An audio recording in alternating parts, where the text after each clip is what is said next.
Live from downtown Vancouver at the Vancouver Film School campus, it's time for EP Live.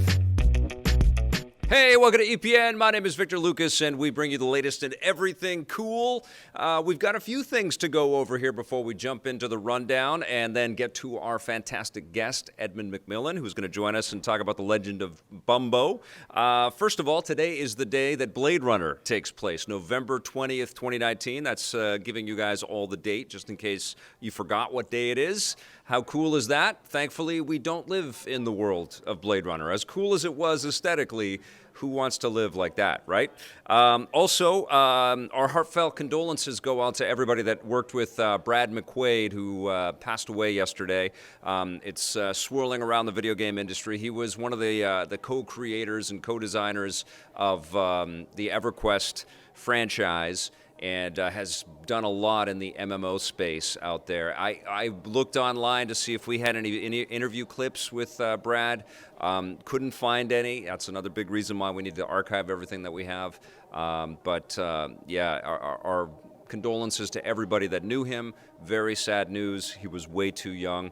And our respects especially to everybody that worked with him on the wonderful EverQuest.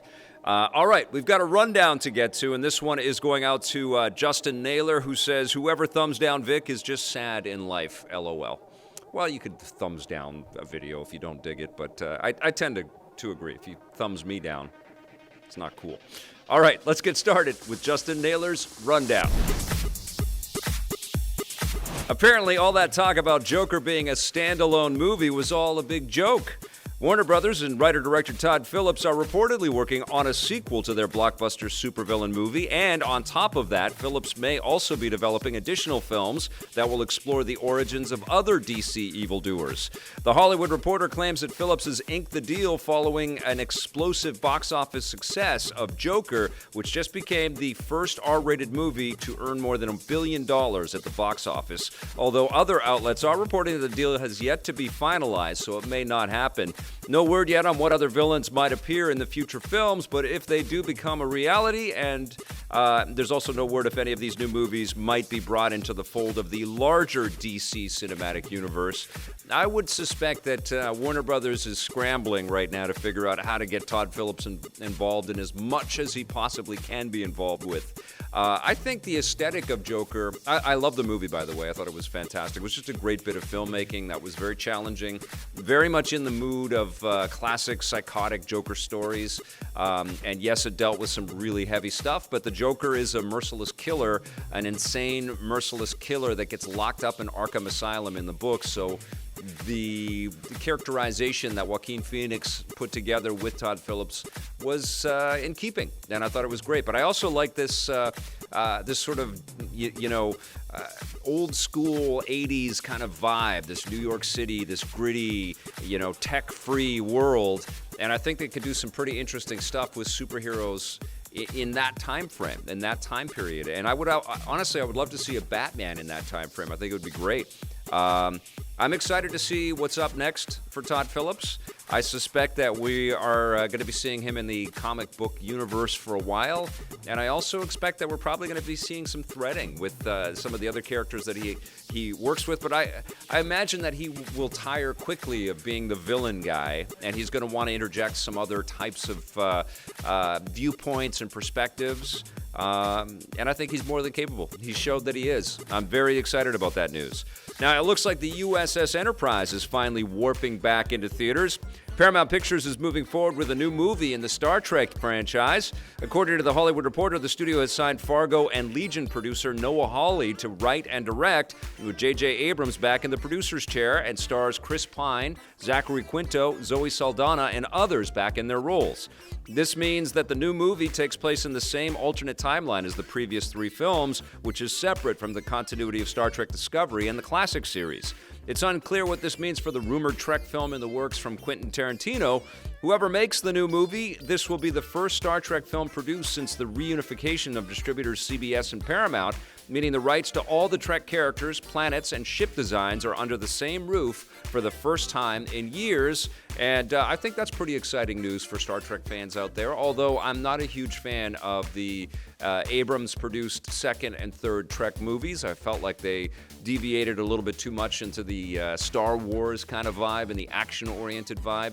I did like the first one, though, quite a bit. So hopefully Noah Hawley, who has proven himself to be a very, very crafty and intelligent creator, is going to refashion this new vision of Trek, closer to the Gene Roddenberry era or the Star Trek Next Generation era.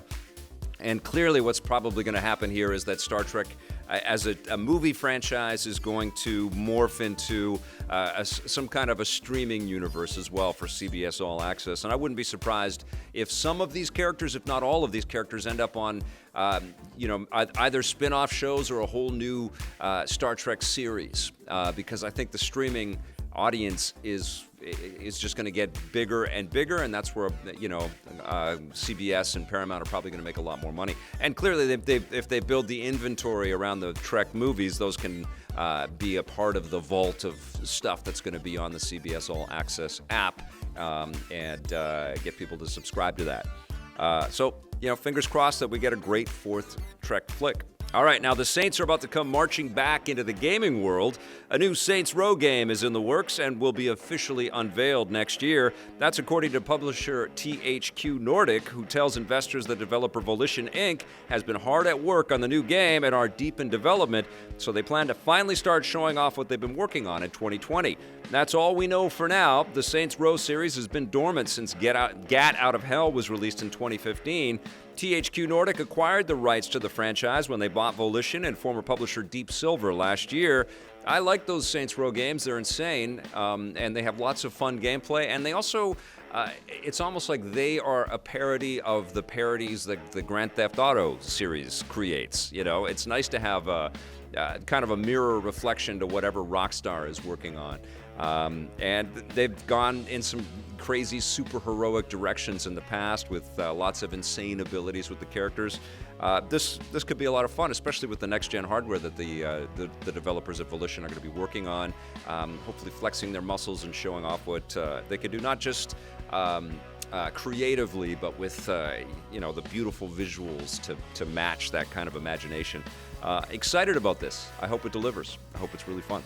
Now, the other big video game news that's out there right now is Geoff Keighley has announced the nominees for this year's Game Awards.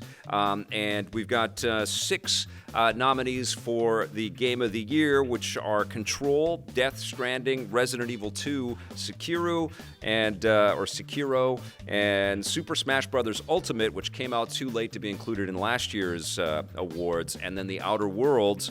I'm okay with Control and The Outer Worlds being in there. I'm too soon into Death Stranding to see if that is a true worthy Game of the Year contender.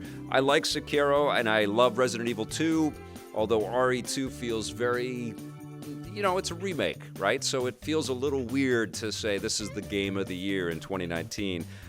It's also weird to be talking about Super Smash Bros. Ultimate as Nintendo's offering this year, although it is phenomenal.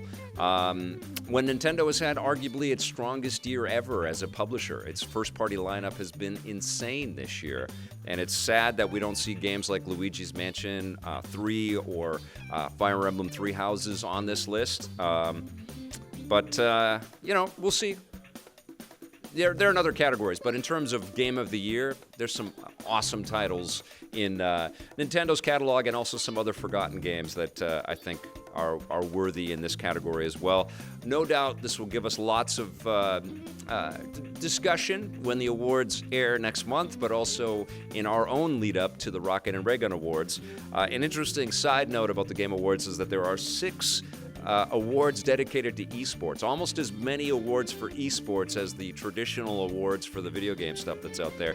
Nothing wrong with the attention that esports brings to the video game industry, but it does feel a little bit like Geoff and his team are kludging together the ESPYs and the Oscars for games, and it just feels a little incongruous. It's almost like somebody needs to make their own esports awards and leave the game awards to the people that build the games. It's my thought. Still, the show has been getting better and better every year, and hats off to Geoff for taking the reins and trying to make a more entertaining and inclusive piece of entertainment every single year. And this year they've partnered with movie theaters across North America, so people are going to be able to go to movie theaters and watch the whole show live that way, which is pretty cool. And no doubt there's going to be lots of great presenters and musical guests and things like that. So super psyched to see what happens with the Game Awards.